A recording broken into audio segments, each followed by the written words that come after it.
Bonsoir à tous et bienvenue dans cette édition d'information. Tout de suite, les titres. Faut-il craindre la disparition du débarcadère de Koukoudé? En tout cas, tout porte à croire. La montée des eaux démolit tout sur son passage. Concession, administration, encore l'endroit manque d'une unité de conservation de poissons. L'espoir renaît chez la filière pommes de terre impactée par la Covid-19. Plusieurs partenaires d'aide au développement viennent de s'engager à accompagner les producteurs qui traversent une période extrêmement difficile depuis la fermeture des frontières. Et puis la nuit du destin, c'est aujourd'hui et jour plein de sens. Pour le comprendre, l'imam Elhadj Mamadou Pateba explique en détail de ce qu'il représente pour un musulman. Il sera dans quelques instants dans ce journal.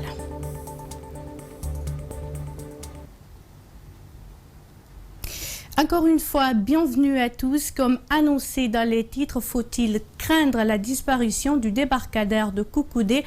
En tout cas, tout porte à le croire. La montée des eaux démolit tout sur son passage. Concession, administration, encore l'endroit manque d'une unité de conservation de poissons. Une situation qui suscite une vague d'indignation dans la localité. Alseni Bari commente les images d'Amara Lexila. Port de Koukoudé, d'Ambofa. Ici, la pêche est florissante. Les femmes déterminent à fumer les poissons. Mais hélas, le port est vétuste. Ces pêcheurs travaillent dans des conditions insalubres. La montée des eaux détruit tout sur son passage. Habitation, administration.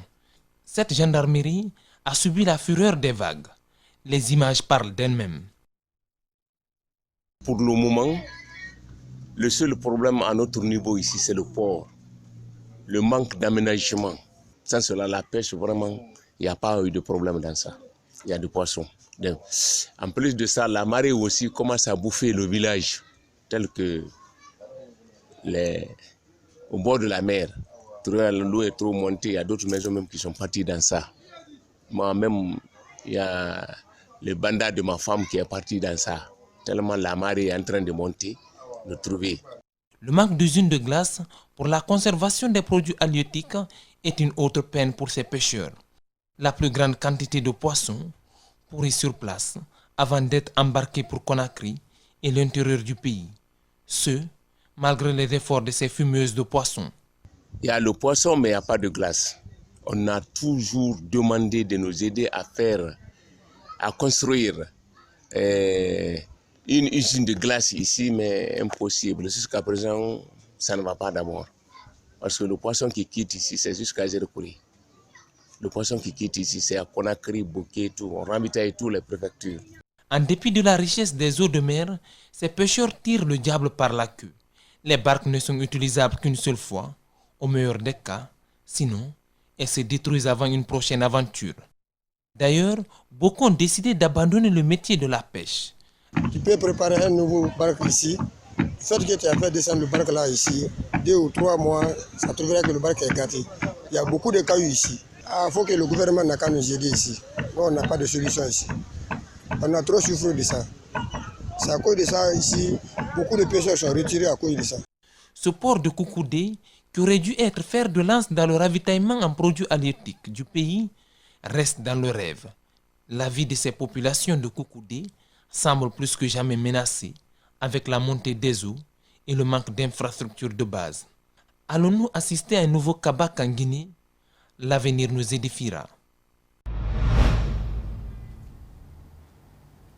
Toujours en région, cette fois à Kindia, 1333 kg de chanvre indien viennent d'être saisis par les hommes en uniforme dans la sous-préfecture de Moussaïa. Cette importante quantité de produits prohibés a été présentée ce lundi aux hommes de médias au camp Kemeborama en présence de plusieurs officiers et sous-officiers de la région. Reportage Aboubakar Silla, Saïdou Basila. C'est un gros coup de filet réussi par les hommes en uniforme. La saisie de cette importante quantité de chanvre indien a eu lieu ce dimanche dans le district de Laya, secteur Sinamondia, sous-préfecture de Moussaya. Et c'est une équipe de patrouille mixte composée de gendarmes, de policiers, de douanes, d'éco-gardes et de militaires qui est parvenue à le faire sur la base d'une information qu'elle a exploitée dans la plus grande discrétion. Donc, arrivé sur le terrain, nous avons procédé à une fouille dans ce district Sanamondia, qui est dans la sous-préfecture de Moussaya. Donc nous avons fouillé en profondeur, nous sommes partis repérer ce tas de chanvre indien que vous voyez derrière moi.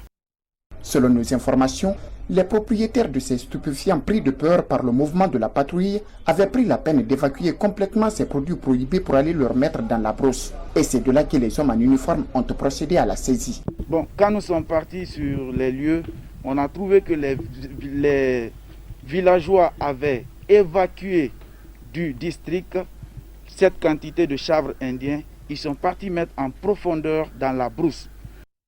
Ces 1333 kg de chanvre indien ont été présentés ce lundi matin au camp Kémi-Brima de Kindi en présence de plusieurs officiers et sous-officiers qui promettent d'ailleurs d'incinérer toute la quantité avant d'engager une poursuite judiciaire contre les propriétaires qui sont toujours en cavale. Ils vont remonter de fil à aiguille jusqu'à mettre main sur les auteurs de ces marchandises, comme ils le disent. Et nous sommes en train de prendre les dispositions pour l'incinération. Ce résultat est le fruit d'une patrouille de longue portée qui intervient souvent au niveau des frontières de la première région militaire de Kindia. Le ministère de la Jeunesse et de l'Emploi jeune a inauguré ce mardi le centre d'incubation au métier de la confection de Taouya. Le centre dispose de 100 machines modernes. 50 jeunes sont formés et ont déjà commencé la confection des masques. Mamadou Kalisso et Yacouba Traoré. Ce centre est la concrétisation du projet Un tailleur, une machine, initié en 2016 par Moustapha Naïté, ministre de la Jeunesse d'alors. Il est composé de plusieurs compartiments, notamment une salle de confection et une salle d'emballage. Il est équipé d'une centaine de machines modernes. Pour cause du Covid-19 et du mois de Ramadan, 50 jeunes y travaillent pour le moment. Mon département s'est engagé à rendre opérationnel ce centre à la faveur de la présente crise, non seulement pour répondre à une demande urgente de lutte contre le coronavirus, mais aussi pour contribuer à la résilience au Covid-19, notamment dans le secteur de la confection, qui est un secteur porteur d'emplois et de richesse.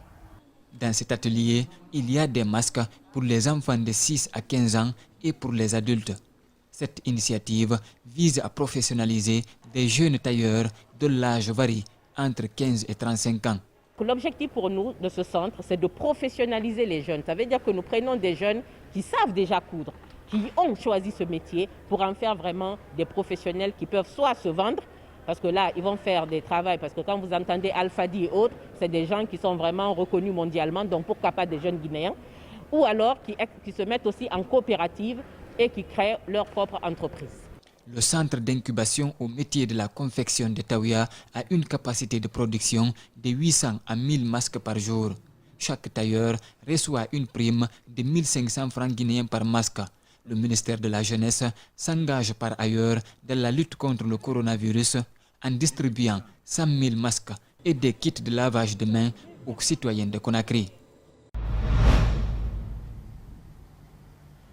La RTG, le groupe Adafomédia et 6TV se mobilisent pour une synergie d'action dans le cadre de la production d'émissions en faveur des populations. C'est l'objectif d'une visite effectuée ce mardi dans les locaux du groupe Adafomédia par le directeur général de la RTG. Sekoba Savané a également félicité et encouragé le personnel et son PDG pour ses efforts dans le paysage médiatique guinéen. Bernard Koundouno et Aliouba. Le Téléthon organisé récemment par la RTG dans le cadre de la lutte contre le nouveau coronavirus a favorisé la mise en place d'une union sacrée entre 3 chaînes de télévision, à savoir la Maison Mère, Adafomédia et 6 Médias. Ce mardi, les responsables de la télévision d'État étaient dans les locaux du groupe Adafo Média dans le cadre de la concrétisation de cette idée qui consiste à unir les actions des 3 chaînes de télévision du pays au bénéfice des populations.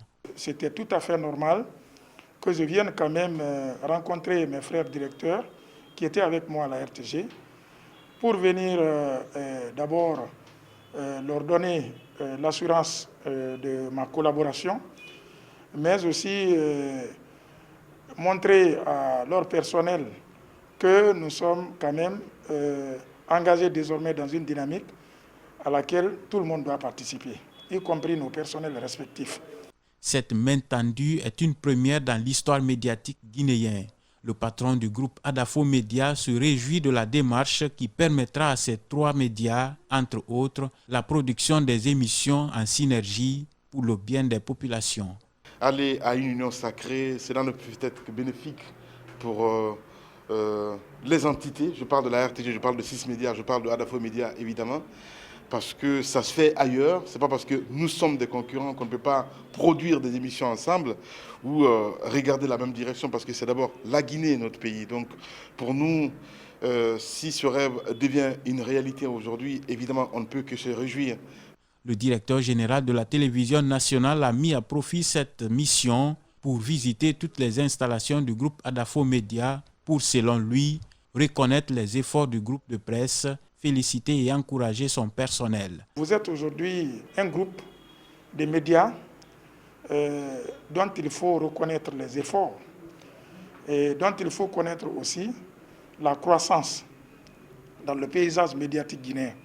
Vous êtes un groupe ambitieux et qui va de conquête en conquête. Et cela est tout à fait normal que nous venions vous encourager sur ce chemin. Quand on connaît l'importance des médias dans le développement d'une société, et quand on a en face des jeunes aussi motivés, et aussi engagés et aussi déterminés à faire avancer leur pays, qu'on vienne quand même vous témoigner cela, nous qui sommes dans ce métier depuis des décennies. Le Téléthon de la RTG dans le cadre de la lutte contre la Covid-19 a été initié après la réussite de la première phase de la chaîne de solidarité organisée par le groupe Adafo Média qui a permis de mobiliser plus de 4 milliards de francs guinéens. Ça est, Espace TV est maintenant disponible sur le bouquet Canal+. Depuis ce lundi, le PDG du groupe Adafo Média est fier de cette montée et promet aux téléspectateurs des innovations. Il faut dire que cette montée fait suite à plusieurs essais qui ont abouti à des échecs. Rosaline Gotomonemou et Aliouba. Après plusieurs tentatives vaines de la montée d'Espace TV sur Canal, le fondateur du groupe Adafo Média se réjouit enfin. Selon lui, Espace TV aura plus de visibilité dans ce nouveau bouquet. D'aucuns diront oui, une consécration. Après, ça nous demande aussi beaucoup plus de sérieux. L'arrivée d'Espace TV, évidemment, c'était tout à fait naturel. C'est vrai que ça donne encore une autre dimension, un autre audimat à la chaîne. Plus que ce que nous avons déjà. Donc pour nous, c'est encore une forme de pression. Redoubler d'efforts et donner plus de qualité aux différents programmes de la chaîne Espace TV, tel est l'objectif du fondateur du groupe Adafo Média. Pour lui, l'on ne peut pas faire un programme en cours de saison. Il promet des rénovations à la rentrée prochaine du groupe. C'est toujours compliqué de faire un programme en cours de saison. À la rentrée, on verra ce qu'on va proposer aux téléspectateurs parce qu'on va sur Canal qu'il faut... Allez, on va dire renverser la table, c'est pas comme ça. Les programmes que nous avons déjà, je pense que ça attire et ça plaît aux téléspectateurs. On verra qu'est-ce qu'on peut proposer de plus. Les responsables de Canal+ ont reçu assez de pression de la part de leurs abonnés pour l'arrivée d'Espace TV dans le bouquet Canal. Le directeur de Canal+ en Guinée invite les responsables de la chaîne Espace TV de continuer avec ces programmes qui sont bien suivis par de nombreux téléspectateurs. Donc, nous avons reçu la demande de nos abonnés et plus particulièrement la population guinéenne pour qu'Espace TV puisse monter sur nos bouquets de Canal+. Première recommandation, je veux bien, c'est qu'Espace TV ne puisse pas vraiment changer son programme. Ce qu'on peut peut-être lui recommander, c'est d'améliorer s'il y a des améliorations à faire. Depuis près de 6 ans, le fondateur du groupe Adafo Média et son équipe se battent pour l'arrivée d'Espace TV sur le bouquet Canal. Aujourd'hui, c'est fait. La chaîne est disponible sur le numéro 243.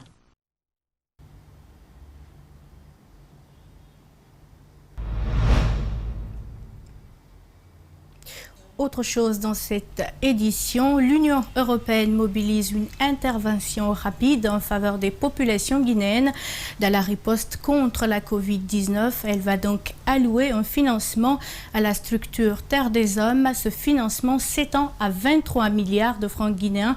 Ces efforts de financement seront orientés sur l'axe Conakry-Koundara et la région de Nzérékoré. Reportage d'Ibrilba, Ibrahim Awal Kamara.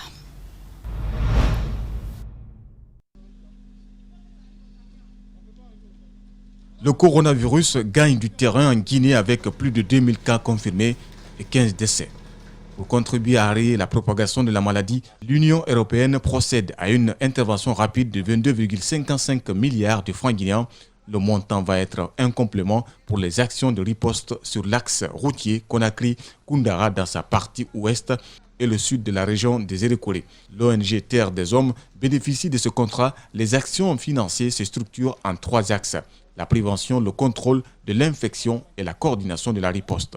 Donc Terre des Hommes, dans le cadre de la réponse au Covid-19, a mis en place un programme financé par l'Union européenne, un programme de 6 mois qui est développé sur l'axe Conakry-Koundara en passant par les villes de Kindia, Mamou, Pita, Labé et Koundara et dans 3 des préfectures de la zone de Zérékoré, à savoir Beila, Lola et Zérékoré.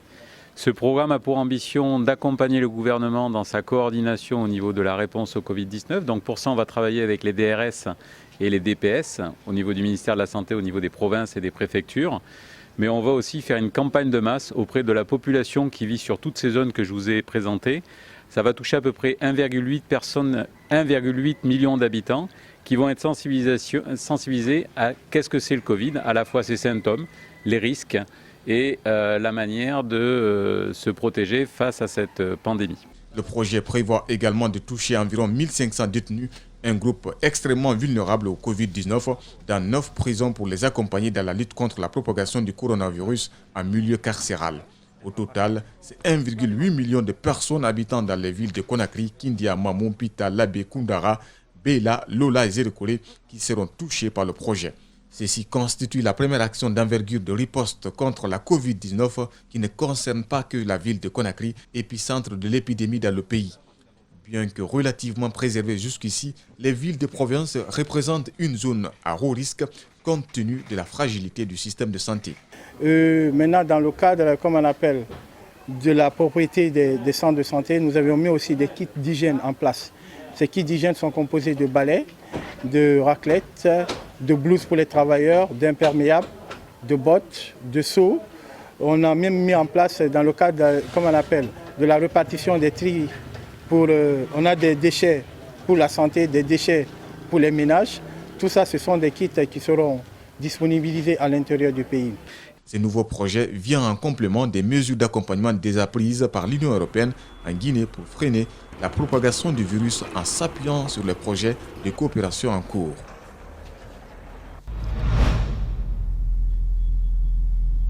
Une question, le cas positif de coronavirus retrouvé la semaine dernière à Mamou est-il attribuable à cette préfecture? La question divise au sein des citoyens de la ville.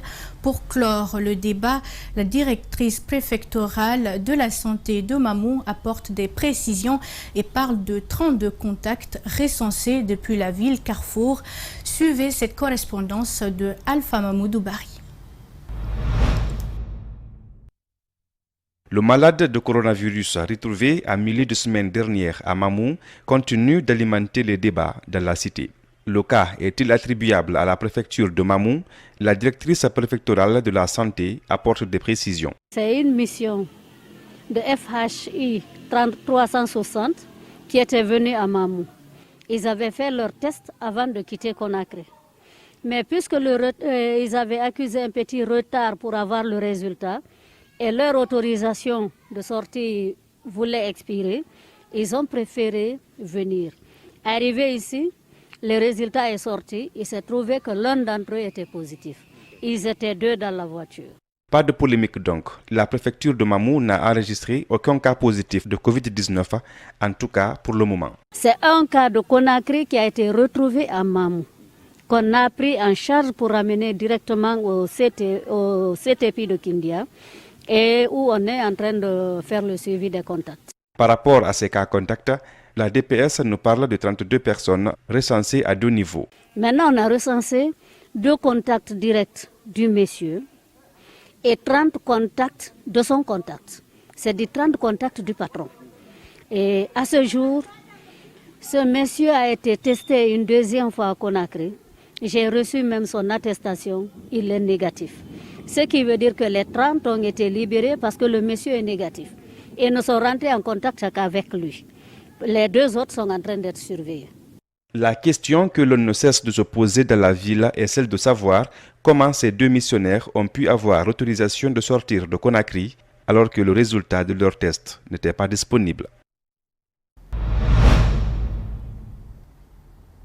Comment assister les couches vulnérables et les personnes soignantes des centres de santé à renforcer leur capacité de résilience à la contagion au Covid-19, une préoccupation de l'Union syndicale des travailleurs de Guinée, USTG, avec l'appui de son partenaire UMS, qui a procédé ce mardi à une remise de kits sanitaires composés de lits de malades et d'autres matériels sanitaires au centre de santé de Yimbaya. Mohamed Valek Touré, Mohamed Alusini Kamara. Ce sont des dons composés de lits de malades, des bavettes et d'autres matériels nécessaires pour aider le personnel soignant de ce centre de santé de Yimbaya à mieux faire son travail. Ce don est l'œuvre de l'Union syndicale des travailleurs de Guinée, USTG, grâce à l'appui de l'UMS. Nous avons estimé également que les malades ont besoin de matelas. Nous avons envoyé 15 matelas pour aider le centre de santé à entretenir l'hygiène. Il y a également les masques. Tout ça, c'est l'arsenal pour vaincre cet ennemi invisible qui hante nos sommeils. Et donc, nous ne pouvons que dire à chacun de respecter les mesures barrières. Si le confinement est aujourd'hui instauré pour limiter l'expansion de la maladie, certains centres de santé connaissent des difficultés et leurs moyens ne sont souvent pas suffisants. La gestion du pic pandémique est pourtant entre leurs mains. Même pas pour cette remise. Vous avez vu la physionomie de nos centres de santé. Donc ils viennent de faire une grande rénovation dans nos centres de santé, d'où ils ont fait la peinture, ils ont échangé tout ce qui était à changer, quoi. Donc vraiment, nous les remercions. Et leur rassurer que ce don-là sera utilisé à bon escient. Et nous vous disons merci. Cette action de la centrale syndicale USTG se poursuivra dans la durée pour redonner la capacité aux acteurs de terrain d'être à nouveau aux côtés des plus fragiles. Ces matériels médicaux viennent augmenter la capacité d'accueil du centre et va permettre de prendre en charge les patients dès leurs premiers signes de maladie. Vous m'avez vu distribuer des masques, c'est pour protéger nos travailleurs, nos mandants qui sont au premier front. Ce sont eux qui sont là nuit et jour pour protéger les autres. Ils sont là à risquer leur vie pour sauver d'autres vies. Donc il faut que nous le protégeons. Et nous continuons à faire la sensibilisation. Ce don est apprécié par le personnel du centre qui, avant, ressentait un besoin pressant.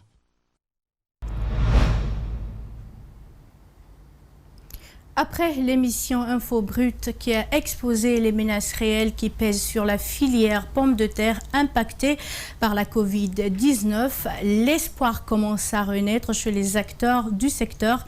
Plusieurs partenaires d'aide au développement viennent de s'engager à accompagner les producteurs qui traversent une période extrêmement difficile depuis la fermeture des frontières. L'annonce du président Alpha Condé en faveur du secteur agricole les reconforte. Alpha Ousmane Ba, Tierno Omar, Tunkara. Ce sont plusieurs localités du Fouta qui ont été impactées par la Covid-19. Les agriculteurs qui écoulaient leur production à Conakry et à l'étranger ont accumulé des stocks d'invendus. Mais l'espoir renaît chez les producteurs, suite à la réaction de certains partenaires au développement. Depuis votre départ, nous avons eu beaucoup de réactions de la part de nos partenaires au développement, de l'Agence française de développement, du CCFD, du GRET, de l'Union européenne. Enfin, la plupart de nos partenaires d'aide au développement ont réagi. Ils ont promis d'examiner le dossier dans la mesure du possible. Mais comme vous le savez aujourd'hui, chacun a ses propres problèmes. La deuxième réaction la plus importante que nous avons, c'est celle du président de la République, qui a marqué le pas en disant qu'il faut soutenir la filière pomme de terre, la filière anacarde et la filière ananas. Même si une légère vente s'effectue ces derniers jours, un certain nombre de problèmes liés au transport continuent encore à paralyser la filière. Grâce à votre information, il y a la production qui commence à bouger, mais il y a toujours cette difficulté parce que la route, on ne livre pas la route comme les gens le souhaitent, étant donné qu'il y a la production sur place. Et si au moins la route, pour ce qui concerne la production, pouvait aller vers la capitale, aller vers Bokeh, aller vers Sigiri, donc ça allait diminuer la production qui est sur place. En dehors de la réaction des partenaires, certaines banques sont saisies, notamment sur les procédures de remboursement du crédit. Et beaucoup nous ont appelés pour dire, voilà, ils ont suivi et il y a la compassion. Et sur place, les banques qui nous ont passé de l'argent pour faire la campagne agricole sont aussi saisies. Et elles sont en négociation avec nous. Elles sont en train de voir, d'examiner toutes les requêtes que nous avons déposées chez elles, notamment la diminution des taux d'intérêt. Ce sont en tout plus de 50 000 tonnes de pommes de terre qui sont menacées par la fermeture des frontières, de Timbi Madina à Mali-Embereng ou encore à Sumbalako dans la préfecture de Mamou. Les 80% de la production reviennent à la Fédération des paysans de Fouta Djallon, ce qui représente environ 35 000 tonnes par an.